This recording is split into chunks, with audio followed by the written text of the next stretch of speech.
sœurs et frères en Christ, chers collègues, la paix vous soit donnée avec l'amour et avec la foi de la part de Dieu le Père et du Seigneur Jésus-Christ. Chers amis, je voudrais que nous méditions aujourd'hui sur l'intercession.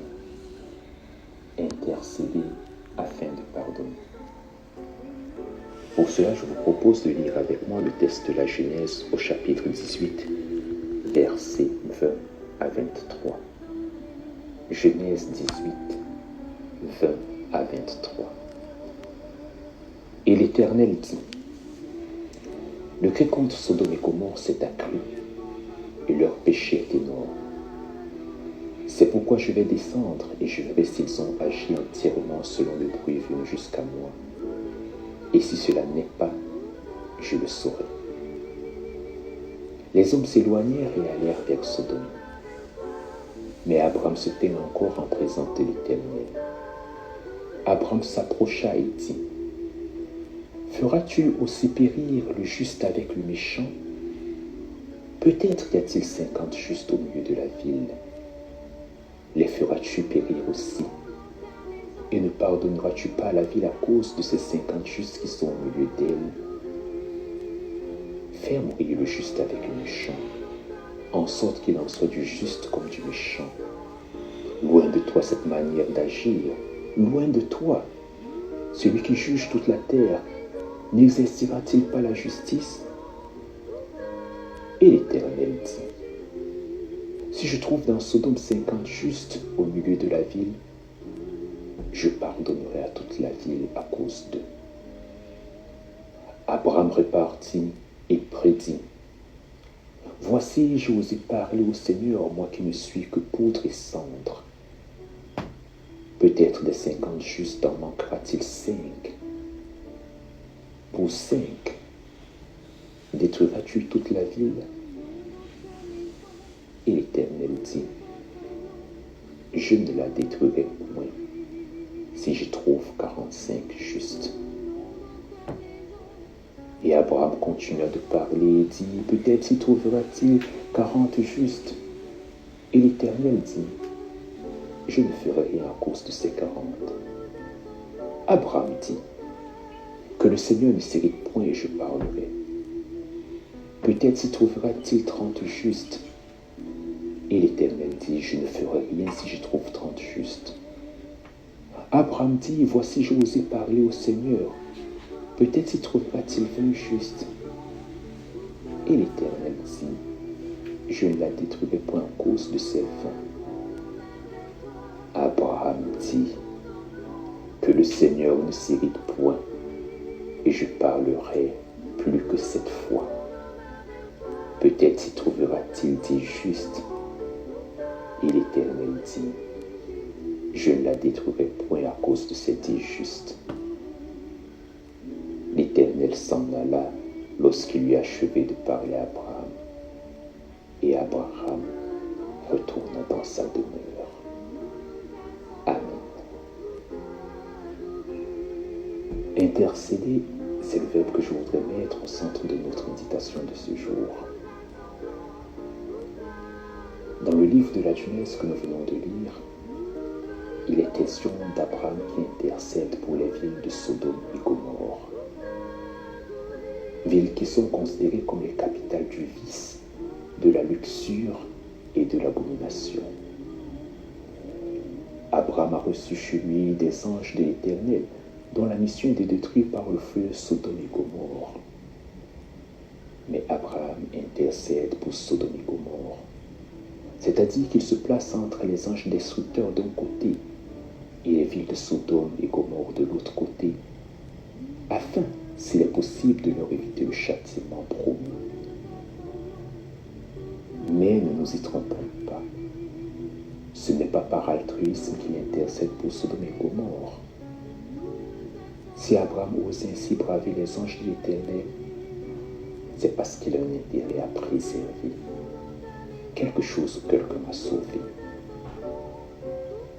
Abraham est ce vieil homme très riche, mais sans enfant, à qui l'Éternel a fait cette promesse.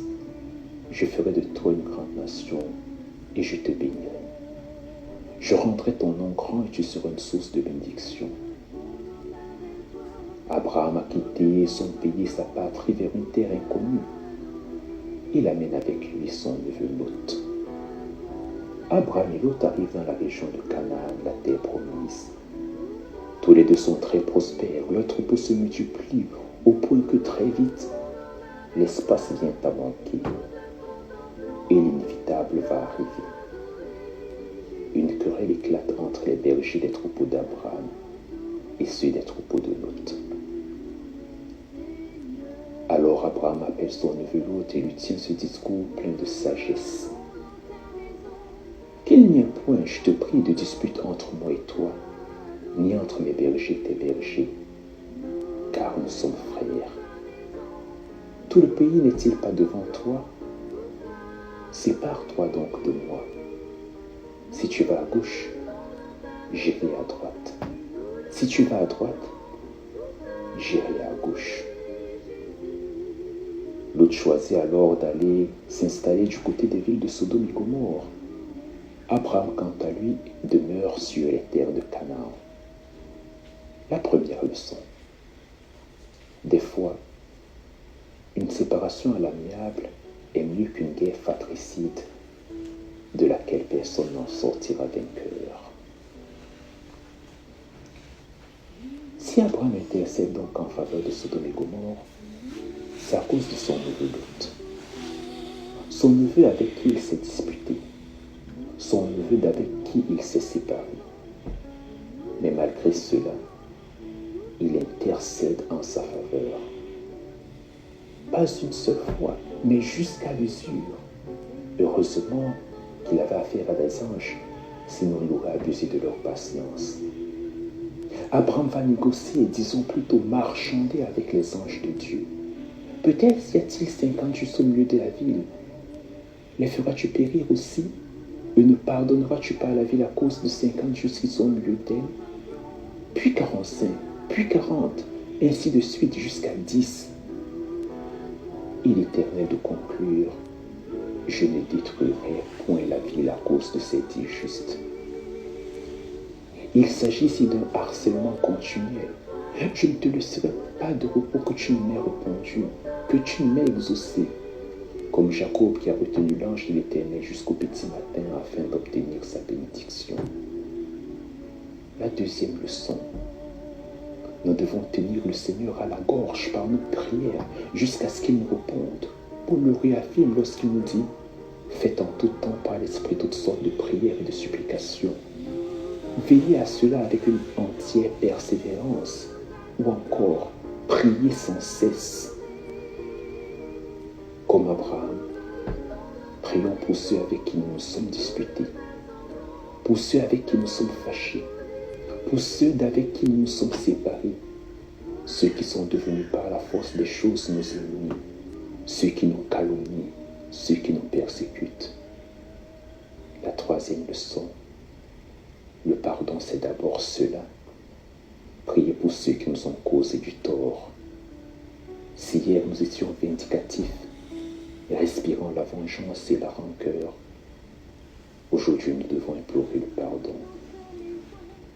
Il ne nous est pas demandé d'aller les embrasser sur la bouche, mais de prier pour eux, d'intercéder, c'est-à-dire de nous tenir devant la brèche, afin que par nos prières, aucun malheur ne leur arrive dans la voie qu'ils ont choisie, loin de la nôtre. Le chemin du pardon passe par l'intercession. Prions le Seigneur.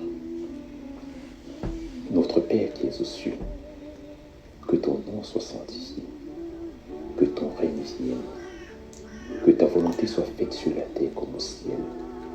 Donne-nous aujourd'hui notre pain de ce jour. Pardonne-nous nos offenses, comme nous pardonnons aussi à ceux qui nous ont offensés. Et ne nous laisse pas entrer en tentation, mais délivre-nous du mal, car c'est à toi qu'appartient le règne, la puissance et la gloire, au siècle des siècles. Amen. Que le Seigneur nous bénisse et bénisse cette journée. Soyez en paix, mes chers frères, mes chères sœurs. Amen.